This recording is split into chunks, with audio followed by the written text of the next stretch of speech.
Hi class, it's September the 1st and I'm at Castle Rock in Marblehead, not too far from the school. And the first thing I'd like to show you is cold zonation.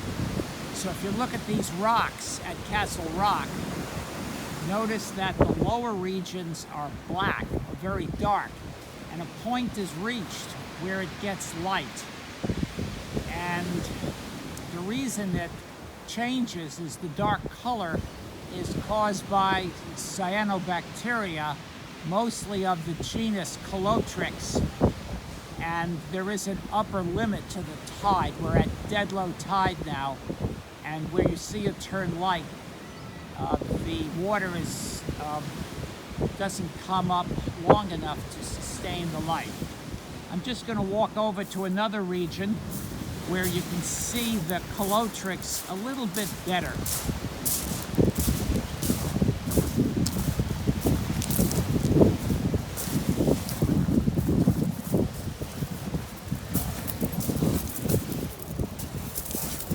And let me try to get out of the light there. And if you look at it here, if I put my hand on the rock and I scratch it,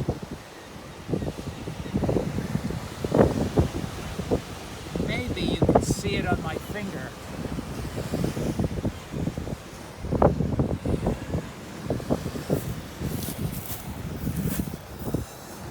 I want to hold the camera, see if you can focus on my finger. So that's cyanobacteria, and that's related to the earliest life forms on Earth. Now we're coming closer to the ocean. Today the ocean looks a little bit angry. And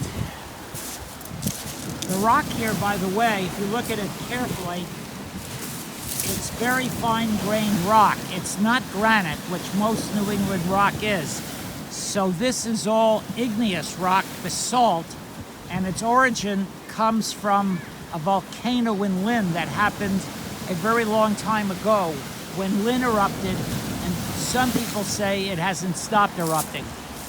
So on these rocks, we do see a kind of rockweed called Fucus.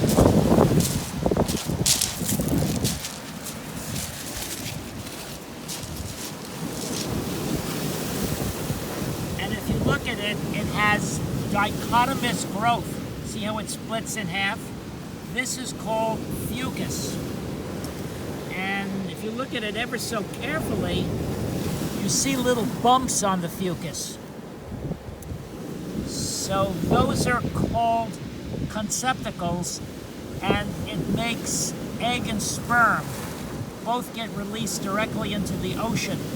So if you go to the beach and you put your toes in the water and it tickles, it could be Fucus sperm.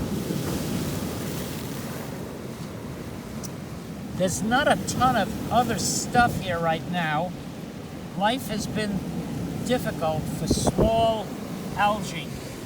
So this is a sea lettuce. Normally it can grow in huge amounts.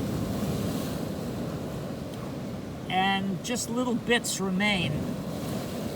It's just 1 to 2 cells thick, and if there's a lot of physical forces, it just gets beaten to death. It's all very sad. Here you see a little bit of it left. This sea lettuce, there are several genera. You need to be back in a lab to identify it. It's quite edible and sometimes used in Asian soups. Sometimes, if it's very bright, it can actually lose its chlorophyll, like here.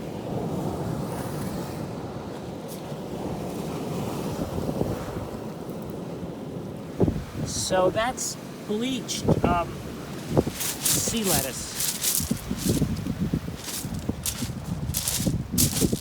So as we walk in this direction at Castle Rock, there's a kind of valley.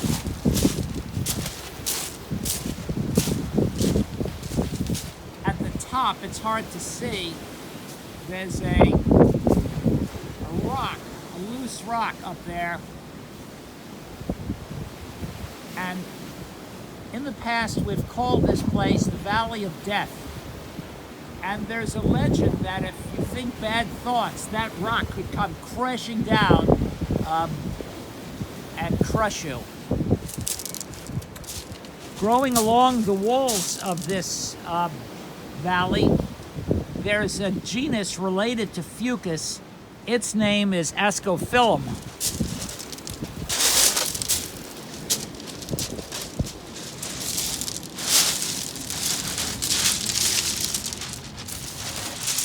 And the growth pattern is a little bit different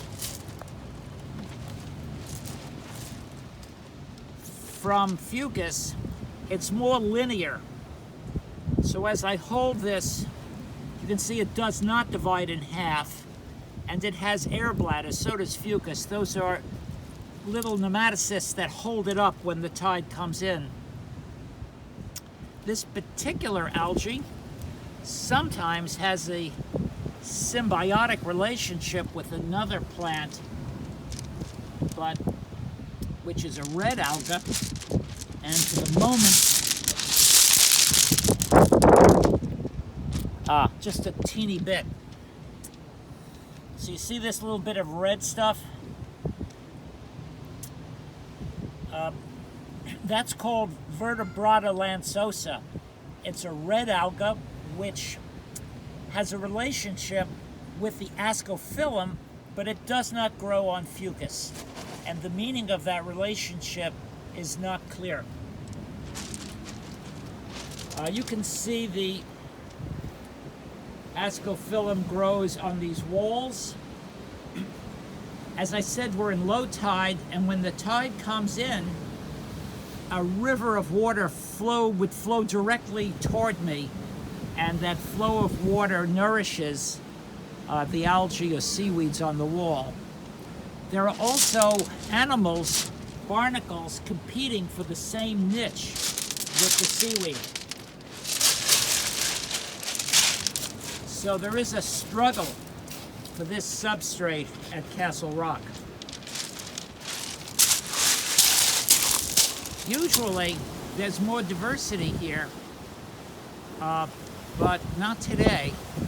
And I suspect we've had some storms which have removed other algae. Often nori is found growing here.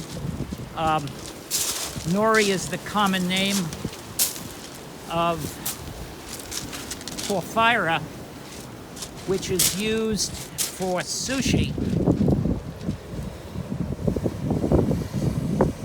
And usually it's growing on these walls, but not clear today.